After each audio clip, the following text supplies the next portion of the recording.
Shalom saudara, kita berjumpa lagi hari ini. Saya diingatkan tentang cara pandang yang benar.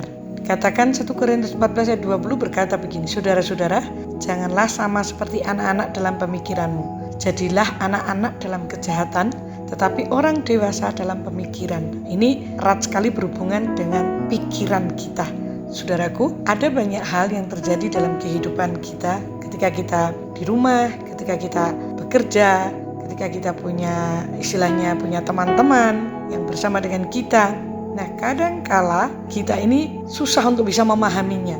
Mengapa orang susah memahami dan mengerti orang lain? Karena sebenarnya di dalam pikiran kita itu sudah tercetak sendiri. Jadi ketika pikiran kita itu kuat, tercetak dalam pikiran kita bahwa itu benar, maka sepertinya kita tidak akan bisa menerima pendapat orang lain.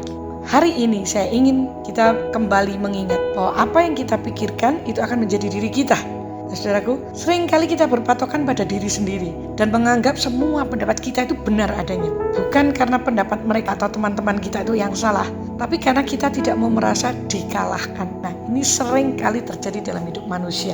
Cobalah untuk memahami persepsi orang lain sebelum kita berselisih paham. Karena begitu pikiran yang berbeda, cara pandang berbeda untuk satu hal, itu akan mengakibatkan kita bisa berselisih paham, termasuk antara suami dan istri, termasuk antara orang tua dan anak.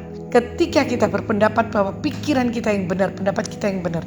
Saudara, karena kita harus belajar untuk memahami persepsi orang lain dari sudut pandang yang berbeda. Kadang-kadang itu terjadi, saudaraku. Selalu akan ada kebenaran jika kita memandang dengan cara yang berbeda, persepsi yang berbeda, dan sudut pandang yang berbeda. Saya berikan contoh begini, saudara, karena ini penting sekali. Dikatakan, jadilah anak-anak dalam kejahatan, tapi orang dewasa dalam pemikiran. Dewasa di dalam pemikiran. Karena satu yang terjadi, kalau ada 2-3 orang memikirkan satu pokok ini, tapi dengan pikirannya masing-masing, dengan pendapatnya sendiri-sendiri, maka akan bisa ribut. Tapi cobalah kita memperpanjang pikiran kita, memperluas jangkauan pikiran kita. Ayo Bapak Ibu yang selalu berbeda dari sudut pandang, jangan saudara egois. Dikatakan kita harus dewasa dalam pemikiran kita. Yuk saudara, biarlah kita menjadi dewasa dalam pemikiranmu. Karena kita akan menemui hal-hal ini di dalam kehidupan sehari-hari, dalam mengiring Tuhan. Tuhan, terima kasih Engkau memperingatkan kami untuk kami selalu memikirkan orang lain.